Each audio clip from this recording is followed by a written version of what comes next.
जय श्री राधे कृष्णा साथियों, मैं भी कृष्णा ज्ञान सारा चैनल में आपका स्वागत करती हूँ।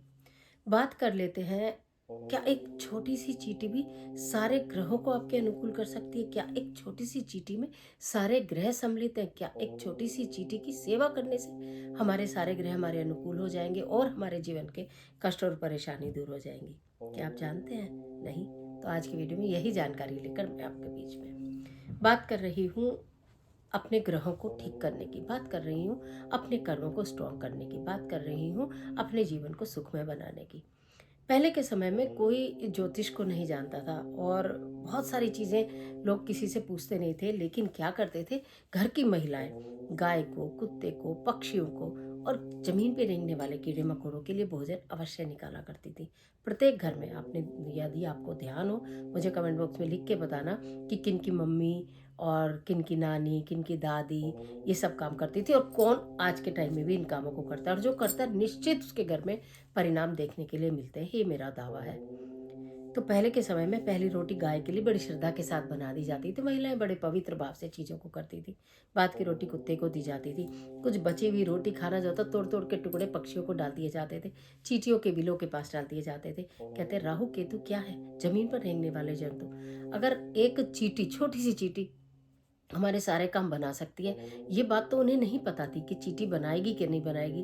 वो तो सिर्फ श्रद्धा और भाव से उस कार्य को करते थे और उनके सारे काम बनने प्रारंभ हो जाते थे, बनते ही जाते थे, बनते ही जाते थे। आज के जैसे इतना दुखी जीवन नहीं था मेरे हिसाब से, लेकिन अब हम अपने जीवन को हम अब भी सुखी कर सकते हैं। आपको करना क्या है? यदि आपको ऐसा लगता है कि आपका चंद्रमा कमजोर है, तो आपको मीठा पानी, चीनी युक्त पानी जो होता है, कोई भी साधारण से पानी में थोड़ी चीनी, शक्कर, बूरा कुछ भी घोलकर, और वो जहाँ चींटियों के बिल हो वहाँ पर आप डालना शुरू करिए। मीठा पानी, मैं आपको क्या ही बोलूँ। यदि सूखे मेवों का चूरा होता है, कुछ ऐसे भी मेवे होते हैं जो हमारे खराब हो जाते हैं, अच्छे भी ले सकते हो, ये हमारे मेवे जो खराब हो गए उन्हें भी दरदरा करके पीस लो मिक्सी में या किसी में, ठीक है। उसमें हल्का सा मीठा कुछ मिलाओ, वो चींटियों के बिल के पास डालना शुरू कर दो। मैं आपको क्या ही बोलूँ। भुना हुआ आटा, भुने हुए आटे के अंदर आपने थोड़ी सी चीनी मिला ली और एक डब्बे में भर के रख लिया।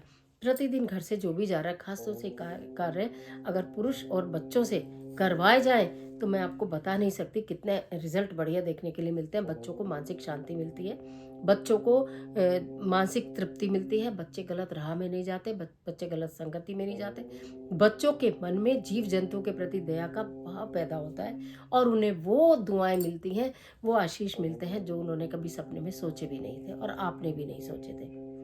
पुरुष अगर बहुत अधिक परेशान है, उनकी तरक्की नहीं हो रही, उनकी नौकरी नहीं लग रही, उनका व्यवसाय नहीं चल रहा, उनके पास धन नहीं आ रहा, या उनका कहीं समाज में कोई स्टैंडर्ड नहीं है, नेम नहीं है, फेम नहीं है, सब कुछ चाहिए, तो क्या कर सकते हो? अपने घर की रसोई से इस कार्य को करना शुरू करो। आटा लो, उसमें चीनी मिलाओ और जहाँ जहाँ चींटियों के बिल हो वहाँ पर उन्हें डालना शुरू कर दो। पहले से देखो कहाँ है, नहीं तो पेड़ की किसी भी जड़, पेड़ की जड़ में, विशाल पेड़ की जड़ में आप डालोगे तो वहाँ स्वतः ही उसकी महक से चींटी चींटे आने लगते हैं। और जब चींटी चींटे उस भोजन को ग्रहण करते हैं, तो मैं ये ज्योतिष शास्त्र की बात बता रही हूँ, जो भी भोजन आपने प्रतिदिन नियम से, एक ड्यूटी, एक जिम्मेदारी समझकर नहीं, श्रद्धा और भाव के साथ, क्योंकि सेवा में ना जब श्रद्धा और भाव मिलते हैं ना, तो उसका परिणाम 100% आ जाता है। आप अपने मन में सिर्फ एक ही भाव रखिए, थोड़े से एक बर्तन में बच्चों को दीजिए, गिलास में, किसी कटोरी में, ये मीठा पानी है, पेड़ की जड़ में दिया, उसके दो फायदे होंगे। एक तो जो जीव जंतु हैं उनको मीठा पानी पीने के लिए मिलेगा, वो तृप्त होंगे और वो आपको दुआएं देंगे।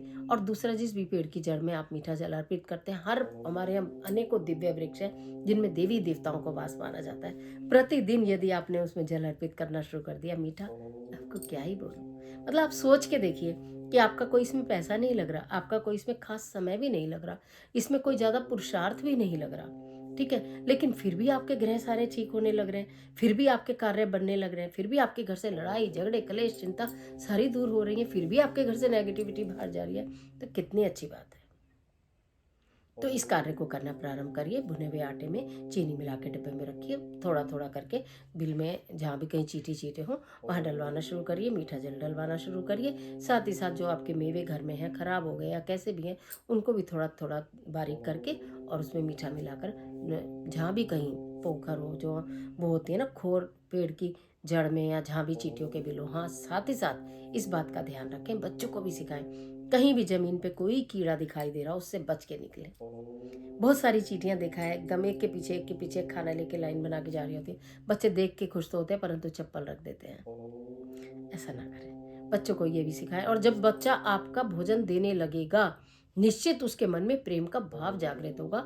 वो कभी किसी जीव जंतु का बुरा नहीं करेगा, कभी किसी जीव जंतु को परेशान नहीं करेगा, कभी उन्हें हर्ट नहीं करेगा, कभी नहीं करेगा। उसके मन में इतना प्रेम का भाव पैदा हो जाएगा। ये भाव कौन पैदा करेगा? आप पैदा करेंगे। और ये भाव पैदा होते के साथ ही, ये कार्य प्रारंभ करते के साथ ही आपके कार्य बनने लगेंगे, सारे ग्रह अच्छे हो जाएंगे। नहीं मानते हो तो करके देखो और मुझे लिख कर बताना कितने लोग इस कार्य को करते हैं। और जिन्होंने नहीं किया वो करना शुरू करिए, निश्चित जीवन बदल जाएगा। आज के लिए इतना ही। इस तरह के तमाम वीडियोस को देखने के लिए चैनल को सब्सक्राइब करिएगा, बेल आइकन का बटन प्रेस कर लेना जिससे आपको नोटिफिकेशन मिले। अगर इस तरह की रेमेडीज़ आपको अच्छी लगती हैं तो वीडियो को लाइक ज़रूर कर देना। और हाँ, शेयर इसलिए करना जिससे कि जिनके भी पास ये वीडियो जाए वो भी इस कार्य को करना शुरू करें। जीव जंतुओं का भला होगा, आपका भला ईश्वर करेंगे। इसलिए कहती हूँ हमेशा, कर भला तो हो भला, अंत भले का भला। कमेंट बॉक्स में ओम नमः शिवाय ज़रूर लिखिए।